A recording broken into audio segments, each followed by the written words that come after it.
Multivibrateur astable série numéro 5. On trouvera l'énoncé sous forme de PDF dans la boîte de description tout en bas. On considère le multivibrateur représenté sur la figure 6. L'amplificateur opérationnel est supposé parfait et polarisé par une tension symétrique plus ou moins USAT.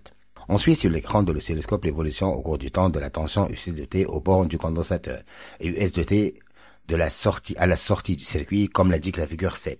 Les deux voies de l'oscilloscope sont réglées sur la même sensibilité verticale, 5 volts par division, et de sensibilité horizontale 0,1 millisecondes par division.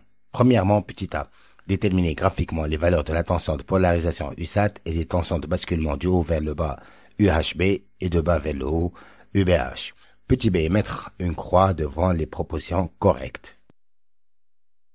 L'amplificateur fonctionne en régime saturé. Le basculement s'effectue lorsque epsilon égale à 0, epsilon égale à UBH, epsilon égale à UHB. Dans ce cas, UC égale à 0, UC égale à UBH, UC égale à UHB, UC égale à U1, UC égale à USAT. Petit c, définir un multivibrateur astable.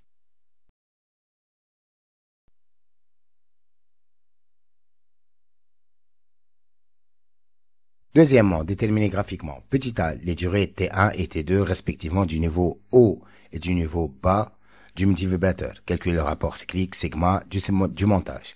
Petit b, la constante du temps taux du dipôle RC et la tension UC au point du condensateur à l'instant T égale à taux. Troisièmement, petit a, encadrer sur le schéma du circuit de la figure 6 les composantes, assurer la charge et la décharge du condensateur.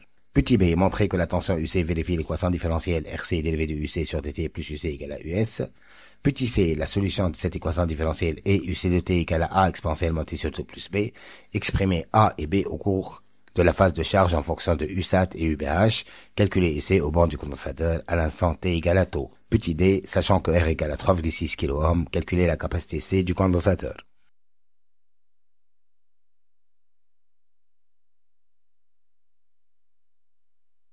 Réponse, premièrement, petit a, USAT égale à N fois SV égale à 3 fois 5 F, ça fait 15 volts. UHB égale à N fois SV égale à 1,5 fois 5, ça fait 7,5 volts, d'où UPH égale à moins 7,5 volts. Petit b, on a epsilon égale à 0, coché, UC égale à UBH, coché, UC égale à HB, coché, UC égale à U1, coché. Petit c. Un multivibrateur astable est un générateur délivrant une tension périodique non sinusoïdale sans être commandé par un générateur. Deuxièmement, petit a, T1 égale à N fois SH, c'est 2 fois 0,1 millisecondes, ça fait 0,2 millisecondes. Donc T égale à T1 égale à 0,2 millisecondes. D'où le rapport cyclique sigma égale à T1 sur T1 plus T2, ça fait 2 10 4 plus 2 sur 2 10 4 plus 2 10 4 égale à 0,5. Petit b, lors de la phase de charge, UC tend vers USAT. Et ainsi taux est l'abscisse du point d'intersection entre la tangente à la courbe à t égale à 0 et l'asymptote horizontale USAT. Donc t égale à n fois SH, ça fait 1,8 fois 0,1 millisecondes, ça fait 0,18 millisecondes. Et ainsi UC de taux égale à, et la projection orthogonale sur l'axe des ordonnées, UC de taux égale à n fois SV, ça fait 1,3 fois 5 égale à 6,5 volts. Donc on a tracé en rouge la tangente à la courbe, l'asymptote USAT en bleu, le point d'intersection est projeté sur l'axe d'abscisse, on trouvera taux et l'ordonnée sur l'axe Y nous donne UC de taux.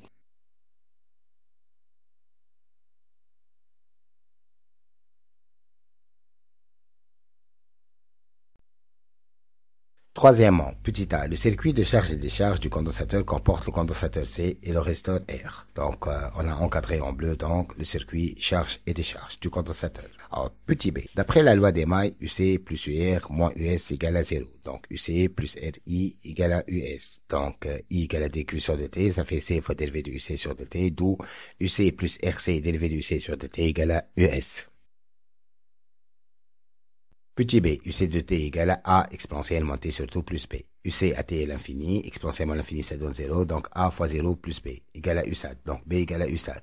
UC de t égale à 0, exponentielle 0 ça fait 1, donc ça donne A plus b égale à UBH, donc A égale à UBH moins USAT. Remplaçant A par UBH moins USAT et b par USAT, ça donne donc UC de taux égale à UBH moins USAT exponentielle moins 1 plus USAT. Ça fait moins 7,5, moins 15, fois 0,37 plus 15. Donc, UC de taux égale à 6,7 volts. Petit d, on a taux égal à R fois C, donc c'est égal à taux sur R. Donc, c'est égal à 0,18 10-3 sur 36 10 3, ça fait donc 5 10-8 farad ou 50 nanofarad.